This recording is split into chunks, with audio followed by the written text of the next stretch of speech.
오늘 말씀의 제목은 장차 반석이라 하리라 라는 제목입니다. 지금은 학교에서 어떻게 하는지를 제가 잘 모르겠습니다. 우리 때는 아침 수업 시간이 되면 선생님이 출석 확인을 위해서 이름을 불렀습니다. 예를 들면 강민구, 강철민, 김상구 이렇게 이름을 부르기 시작하면 자기 이름이 불러야지 긴장해 있다가 자기 이름이 호명되면 네 라고 대답했죠. 그런데 이렇게 출석을 부를 때면 부모님이 지어준 이름인데도 자기 이름이 마음에 안 들 때가 있었습니다. 어제 교육자와 간사님에게 물어봤더니 모두 자기 이름이 조금은 마음에 안 든다는 것이에요. 서로 이름 얘기하다가 많이 웃었습니다. 제 이름이 부모님이 상석이라고 이름을 지어줬는데 여러분 생각하실 때 이름이 어떻습니까? 별로 아무 말씀 없는 거 보니까 별로 이름이 안 좋은가 봐요.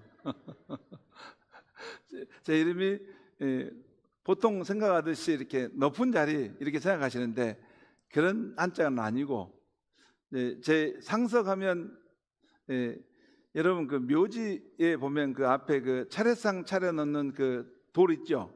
그것도 상석이라고 합니다. 그래서 제가 상석이라는 이름을 부르면 좀 이렇게 기분이 안 좋을 때가 있습니다. 요즘 부모님들은 태어난 자녀에게 좋고 아름다운 이름을 지어주죠. 예를 들어 이런 겁니다. 여자 이름은 예린이, 여울이, 한별이, 지슬이, 예슬이. 여울이는 여러분 그 강물이 여울지다 할 때 그 여울이죠. 한별이는 큰 별이라는 거죠. 반짝이는 별. 예슬이는 예쁘고 슬기롭게 자라라 그런 뜻이죠. 남자 이름은 늘찬이, 한빛이, 하준이, 예준이, 예찬이 이런 이름이 있습니다. 늘찬이는 늘 기운찬 인생을 살아라 해서 늘찬입니다. 그리고 한빛도 그렇죠. 하준이는 하나님이 준비해 주신 인생이다 이런 뜻입니다. 부모님들이 이런 이름을 지어주죠. 그런데 옛날 우리 선조들은 좋은 이름을 지어주면 일찍 죽게 된다는 미신적 관습이 있어서 악귀가 그 생명을 앗아간다고 해서 왜냐하면 자식을 낳았을 때 이름을 아무렇게나 그냥 막 지었습니다. 예를 들어서 언년이 개똥이라고 이렇게 지어놨어요. 왜냐하면 뭐 무가치하게 이렇게 지어놔야지 뭐 무슨 악기가 와서 뭐 생명을 취하지 않는다는 것이죠. 미신이죠. 자, 여러분의 이름은 어떻습니까? 자기 이름에 대해서 만족하십니까? 여러분 자기 이름 만족하세요? 제가 더 자세히 묻지 않겠습니다. 보통 부모님 또는 할아버지가 자녀나 손주가 세상에 잘 살기를 바라고 또 미래에 훌륭한 사람이 되라는 뜻으로 이름을 지어주죠. 어떤 부모는 태어난 아이에게 좋은 이름을 지어주기 위해서 장명가를 찾아가기도 합니다. 실제로 사람에게 좋은 이름을 지어줘서 자주 불러주면 어느 정도 심리적으로 좋은 영향을 받게 된답니다. 이 성명학의 핵심 이 원리가 이름을 잘 지어주면 자꾸 반복적으로 부르다 보니까 정서적으로 그것이 그 사람의 발전에 도움이 된다는 것이죠. 그런데 우리 크리스찬은 그런 것에 영향을 받는 사람들이 아닙니다. 오히려 자기 이름에 담긴 굴레와 부정적인 영향을 얼마든지 돌파하고 역전시킬 수 있는 사람인 것입니다. 역대상 4장에 보면 야베스라는 사람이 태어났어요. 그 이름을 부모가 짓기를 야베스라고 했는데 그 뜻은 고통, 슬픔이라는 것입니다. 그 어머니가 그 아이를 낳을 때 고통스럽게 낳은 것일 수도 있고 또한 그 아이가 태어날 즈음에 그 집안의 환난과 큰 어려운 풍파가 아마 몰아쳐 왔던 것 같아요. 그래서 사람이 너무나 신선하고 괴로워서 그 어머니가 그 아이 이름을 너는 고통이다, 너는 슬픔이다 라고 이렇게 지어준 거예요. 그런데 커가면서 이 야베스가 전능하신 하나님을 알게 됩니다. 그러면서 그는 자신에게 씌워진 어두운 삶의 굴레를 벗게 해달라고 전능자 하나님께 기도합니다. 주여, 내게 복을 주셔서 내 삶의 지경을 넓혀주시고 주의 손으로 나를 도우사 이 환난에서 벗어나게 하소서. 아마 그렇게 계속해서 그가 기도했을 것입니다. 그런데 그렇게 됐을 때 하나님께서 그 기도를 들어주셨습니다.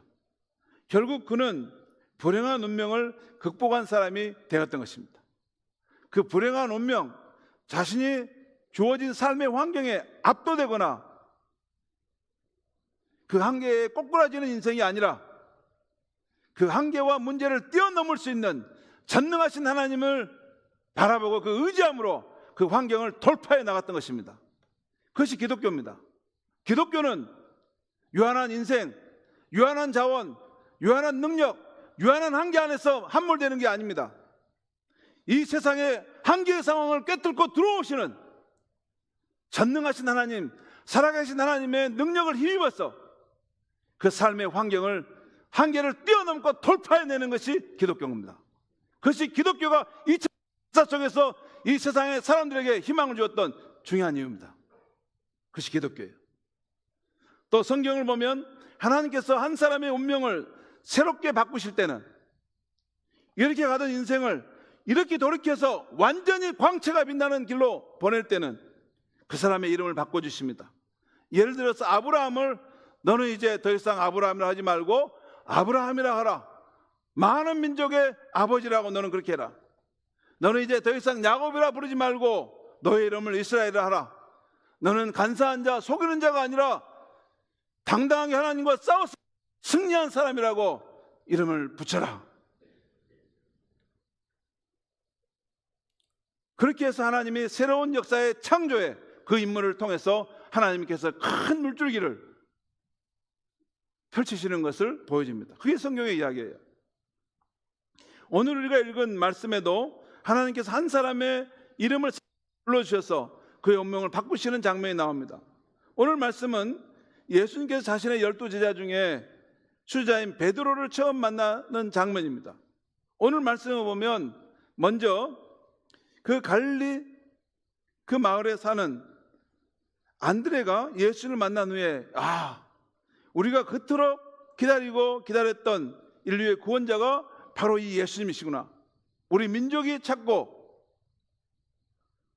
우리가 희망을 가질 분이 바로 이분이구나. 그걸 깨닫게 됩니다. 그러면서 자기 형제 시몬에게 그 소식을 알려준 거예요. 형, 우리가 이런 분을 만났어. 바로 이분이 하나님이 우리에게 약속하신 그런 구원자야. 그리고 그 형을 예수님께 데려온 것입니다. 예수님은 안드레가 데려오는 그 시몬을 보시고 장차 그가 개바라고 불릴 것이다 라고 말씀하십니다. 그것이 오늘 말씀 42절의 말씀이에요. 우리 같이 한번 읽겠습니다. 시작. 데리고 예수께로 오니 예수께서 보시고 이르시되 내가 요한의 아들 시몬이니 장차 개바라 하리라 하시니라. 개바는 번역하면 베드로라. 여기서 예수님은 안드레가 데려온 그의 형제 시몬을 보시고서 미래를 향한 예언의 말씀을 하십니다. 너의 미래는 이렇게 될 것이다 라고 말씀하셔요. 여러분, 한 사람의 인생에 대해서 너의 미래는 이렇게 될 것이다 말씀할 수 있는 존재는 이 세상에 없습니다. 인간은 그렇게 말할 수가 없어요. 하지만 사람의 몸을 입고 오신 하나님의 아들은 그렇게 말씀할 수 있는 권한이 있고 또 그렇게 말씀하실 때 그것이 실제가 되게 하실 수 있는 능력이 있는 분임을 믿으시기 바랍니다. 예수님이 그렇게 말씀하셨어요. 시몬을 향해 장차 너는 개바. 개바라는 것은 아람어입니다. 그 당시 중동 지역을 사는 사람들이 썼던 언어인데 이것이 예수님의 모국어였어요. 너는 개바라 할 것이라는 거예요. 이 개바는 아람어로 반석이라는 뜻입니다. 그리고 이것은 또한 그 당시 공용했던 그리스어로도 베드로라고 불린다고 했는데 이 뜻도 반석이라는 뜻이에요. 여러분, 예수님은 어떻게 시몬과의 첫 만남에서 그렇게 예언할 수 있었을까요? 오늘 42절에 안드레가 시몬을 데리고 오는 것을 예수께서 보시고라고 할 때, 이 보다는 이 원래 이 신약 성경이 그리스어로 쓰여진 성경인데, 이 그리스어로는 엠블레포라는 단어입니다. 엠블레포. 근데 이 뜻은 자세히 주목하여 본다는 것입니다. 그러니까 이 말은 예수님께서 시몬을 보실 때 겉모습 정도만 본 것이 아니라 신적 통찰로 그의 내면까지 깊이하는 것입니다. 사실 예수님께서 시몬을 부르실 때 요한의 아들 시몬이라는 하신 것은 그의 집안과 출신 병영이 내세울 것이 없다는 의미입니다. 너가 지금은 별 볼 일 없는 평범한 사람이지만 이후에는 사람들이 너를 개바, 바위 같은 믿을 만한 사람이라고 부를 것이다. 여러분, 바위는 어떤 것이에요?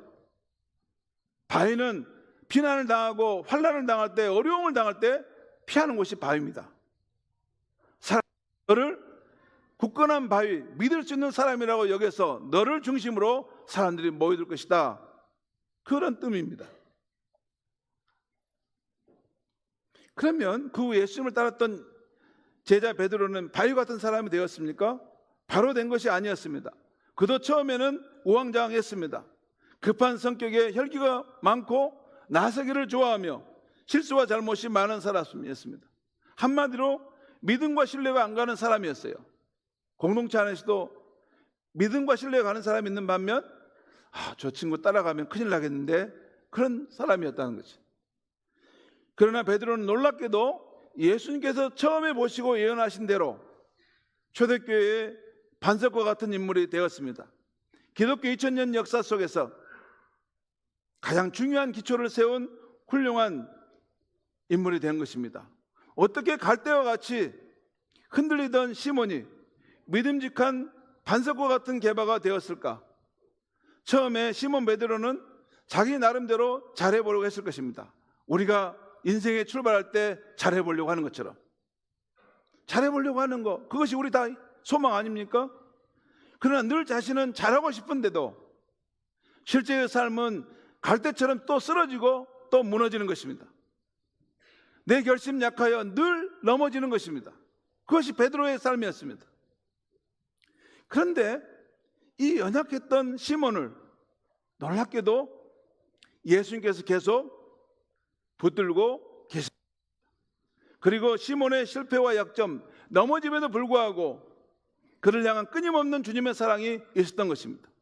그가 실패하는 자리에 자신에 대해 실망하고 무너지는 때에도 끝까지 그를 믿어주었던 예수님의 은혜가 있었던 것입니다.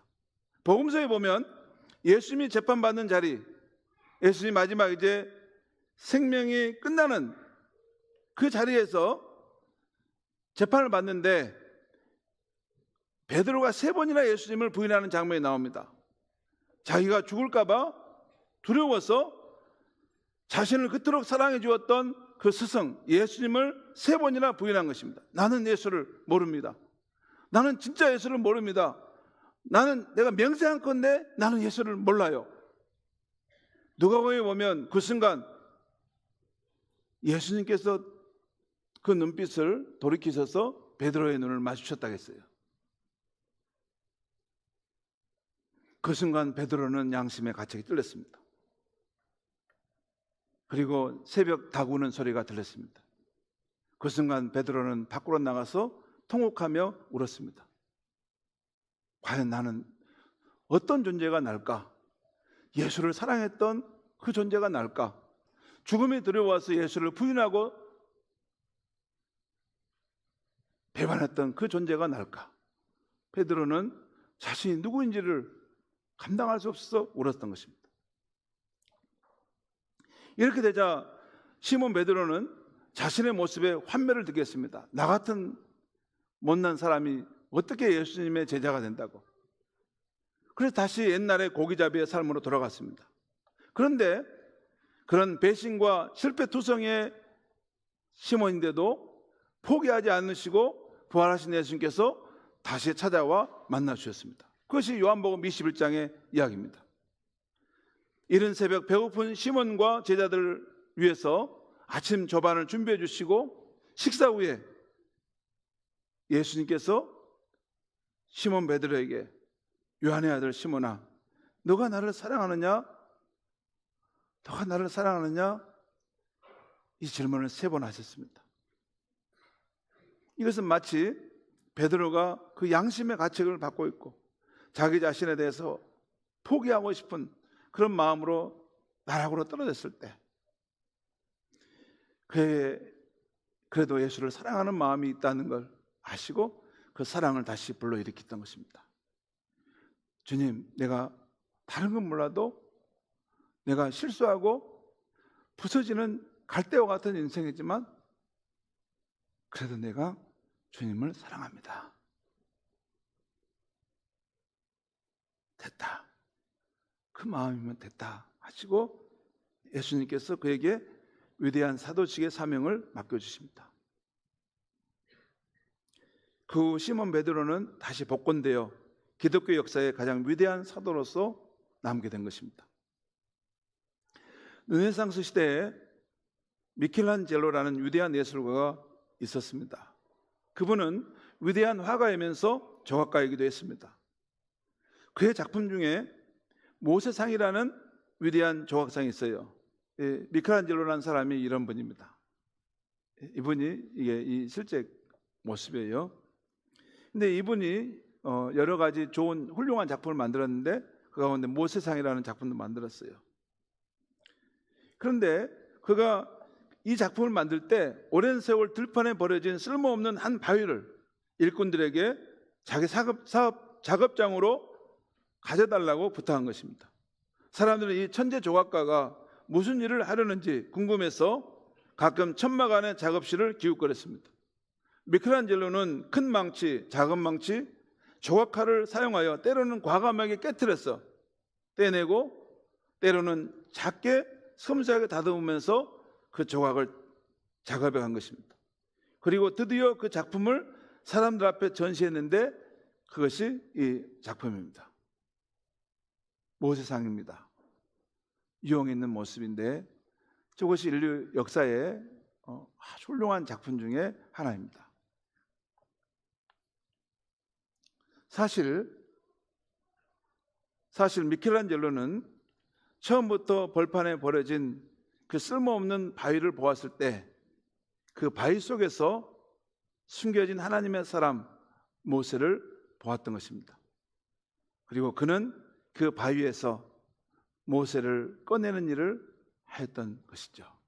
그게 위대한 예술가의 모습이었던 것입니다.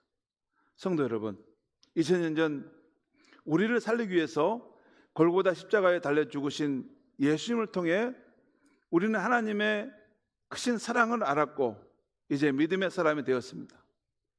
이제 하나님이 우리의 삶에 함께하고 계시고 하나님이 나라는 사람을 지극히 사랑하신다는 것을 알게 되었습니다. 그러므로 이제 우리는 하나님의 사랑의 눈으로 자신을 볼 줄 알아야 됩니다. 이것이 크리스찬인 것입니다. 나 자신이나 세상 사람들이 바라보는 눈이 아니라 하나님께서 사랑의 눈빛으로 나를 보시고 소중히 여기신다는 것을 기억해야 하는 것입니다. 비록 내게 허물과 약점이 많지만 우리 주님은 포기하지 않고 끝까지 나를 사랑하십니다. 천지의 주이신 하나님께서 온 우주보다 더 소중한 자신의 외아들의 생명을 십자가에 내주기까지 우리 한 사람 한 사람을 사랑하신다는 것을 절대 잊어서는 안 됩니다. 여러분, 기독교는 대중을 위한 종교나 무리를 위한 종교가 아닙니다. 기독교는 한 사람 한 사람을 그 생명을 이 땅에 주어서 보내는 것이고 한 사람 한 사람을 인격적으로 찾아가셔서 그 사람의 영혼을 녹화하시고 그 사람에게 하나님의 사랑을, 십자가의 사랑을, 그 피의 사랑을 드러내시면서 내가 너를 사랑하는데 너는 아느냐, 그렇게 부르시면서 믿음의 사람으로 세우시는 것이 기독교입니다. 어느 목사님이 집에서 고양이 한 마리를 길렀답니다. 어느 날 그 고양이가 어머니가 차려놓은 밥상에서 생선 한 마리를 물고 마루 밑으로 들어가 버렸습니다. 그것을 보고 목사님이 야단을 치며 야, 너 빨리 나와 소리 질렀습니다. 고양이도 자기 잘못을 알았는지 매를 맞을까 봐 나오지 않았습니다. 1시간 정도를 그렇게 고양이가 씨름을 했습니다. 결국 고양이가 나왔는데 기가 팍 죽어서 나왔습니다. 목사님이 얼마나 화가 났겠습니까? 그놈을 잡아서 한 대 탁 때려주려고 손을 드니까 그 고양이가 눈을 찔끔 감고 어떻게 때리려나 이렇게 생각하고 이렇게 하고 있는 거예요. 그 모습이 너무 불쌍하기도 해서 때리려는 손을 멈추고 그만 그 고양이를 꼭 안아주었습니다. 꼭 안아주면서 사람에게 말하듯 조용히 타일렀습니다. 예, 너 다시는 그러지 마라. 그러면 안 된다. 그리고 땅에 내려놓아 주었는데 그날로 고양이가 거듭난 것입니다. 그 거칠은 고양이가 변해가지고 온순한 고양이처럼 된 것입니다. 이 목사님을 얼마나 좋아하는지 학교에서 돌아오면 달려오고 모기에도 올라가고 또 가는 곳마다 쫄쫄쫄 따라다닙니다.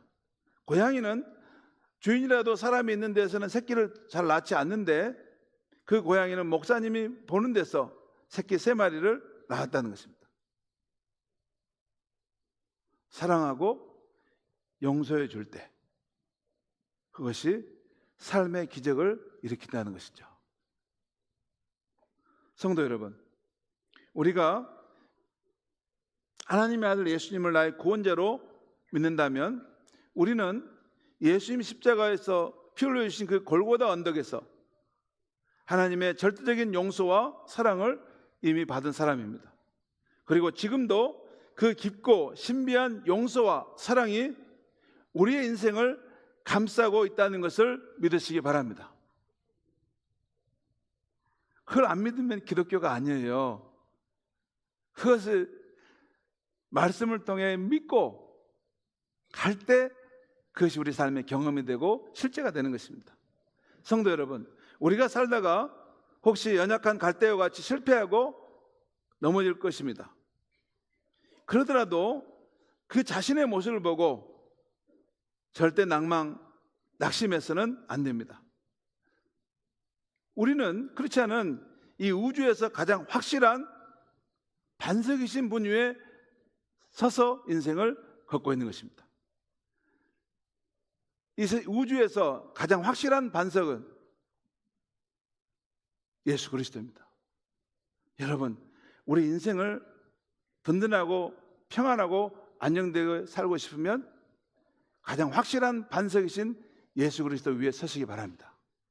그리고 그 위에서 인생의 집을 우리가 지어간다는 것을 놓쳐서는 안 되는 것입니다. 또한 우리가 예수님을 믿고 따르는 사람이라면